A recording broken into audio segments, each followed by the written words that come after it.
A millionaire fidgeted in his plush business class seat, his irritation growing as he watched the stewardess guide a black woman and her 3 children toward the seats adjacent to his. He groaned audibly. "Ugh, you've got to be kidding me. Miss, are you seriously making her sit here?" The stewardess, maintaining a professional smile, showed him the tickets. "I'm sorry, sir. These seats are assigned to Mrs. Victoria Frost and her children. Please understand, we can't change the seating arrangements." Davis shook his head in disbelief. "You don't get it. I've got an important meeting during this flight. Her kids will be noisy and I can't afford distractions." Before the stewardess could respond, Victoria spoke softly but firmly. "It's okay. If someone is willing to swap seats, my children and I can move." The stewardess stiffened. "No, ma'am. You paid for these seats and you have every right to sit here. Sir, I'd appreciate your patience for the duration of the flight." Davis reluctantly sank back into his seat, his annoyance barely concealed. He watched as Victoria, dressed modestly, helped her children settle in. He popped in his AirPods, blocking out the world, especially her. The flight took off, and Victoria's children, delighted by their first business class experience, couldn't contain their excitement. "Mom, look! We're flying," her daughter Stacy exclaimed, her face glowing with joy. While other passengers chuckled and smiled at Stacy's innocence, Davis scowled. He leaned toward Victoria. "Could you keep them quiet? I'm in a meeting and I need absolute silence."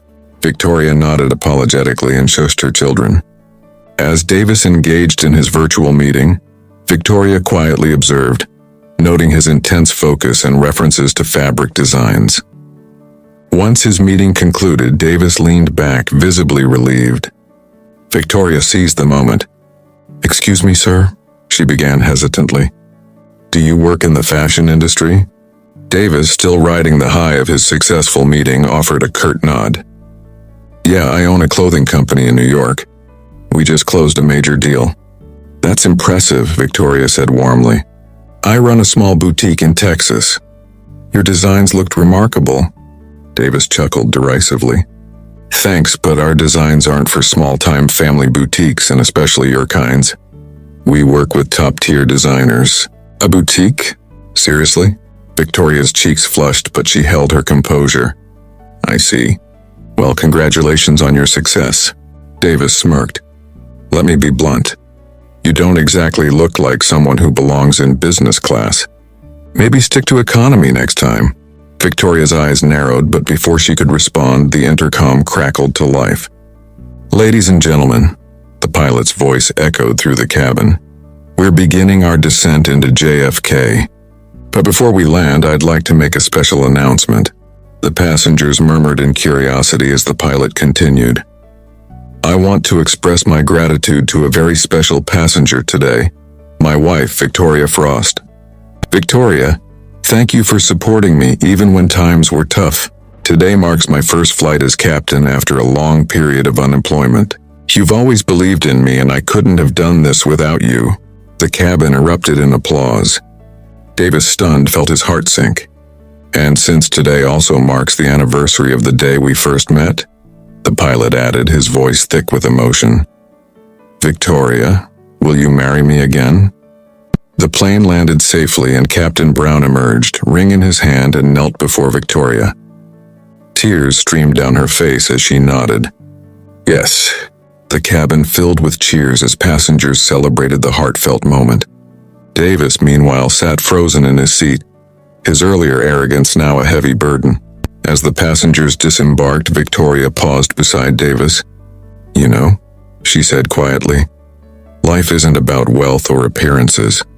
It's about love, respect, and understanding. My husband and I may live simply, but we value what truly matters. Perhaps you'll understand that someday." Davis, his face flushed with shame, could only nod. In that moment, he realized how much he had to learn about humility, respect, and the value of human connection. As he watched Victoria and her family walk away hand in hand, Davis felt a flicker of something new, a desire to be better. Davis lingered near the gate after disembarking, his mind racing. Victoria's words echoed in his ears, cutting deeper than he expected. He had spent years chasing wealth and prestige, priding himself on his accomplishments. Yet in one flight, a woman he had dismissed so easily had turned his worldview on its head. He replayed every interaction in his mind. The scorn in his voice, the subtle digs, the blatant dismissal of her worth, all contrasted sharply with her quiet dignity and strength. Her composure in the face of his arrogance unsettled him. Later that evening, Davis sat in his Manhattan penthouse, the city lights sprawling beneath him. He couldn't shake the image of Victoria's family, their joy, their unity, and Captain Brown's heartfelt proposal. For the first time in years, the luxury around him felt hollow. He opened his laptop, intending to prepare for another meeting, but instead he found himself searching for Victoria's boutique. It didn't take long to find. The website was simple, featuring handmade garments, each with a personal story about the inspiration behind it. Davis clicked through the testimonials. Customers praised the boutique not just for its unique designs, but for the warmth and care Victoria infused into every piece. It was a far cry from the mass-produced high-fashion empire he ran. For the first time, Davis felt a pang of envy, not for Victoria's success, but for the connection she had with her work and her customers. A week later, Davis found himself standing in front of Victoria's boutique in a quiet Texas town. The air was warm and the hum of conversation filled the streets. The boutique's display window showcased an array of vibrant dresses, each more inviting than the last. As he stepped inside, a bell chimed and Victoria looked up from behind the counter. Her eyes widened in surprise, but she quickly masked it with her usual grace. "Mr. Carter," she greeted.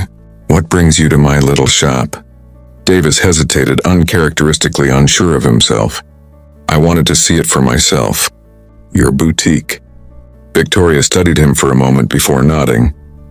"Well, you're welcome to look around."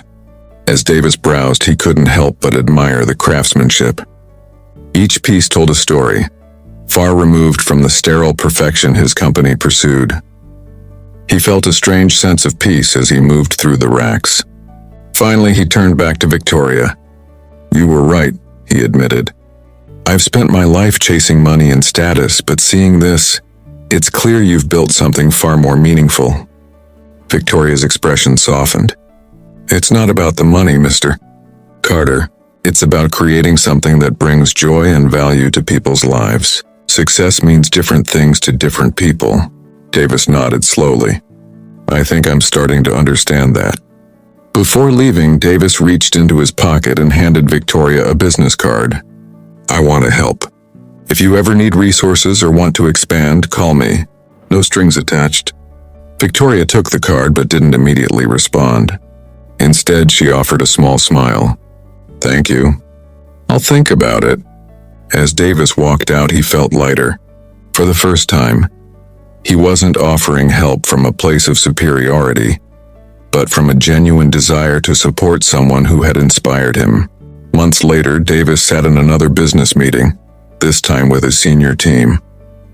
But instead of discussing profit margins and market shares, he introduced a new initiative, a partnership program for small independent designers and boutiques. "It's time we used our platform to elevate others," he explained. "There's more to success than the bottom line." Though his team was initially skeptical, Davis was resolute. He knew this was the right path, and so his company began to change slowly but surely, as did Davis himself. He never forgot the lesson he learned on that flight. True wealth lies not in what you own, but in how you connect, respect, and uplift those around you.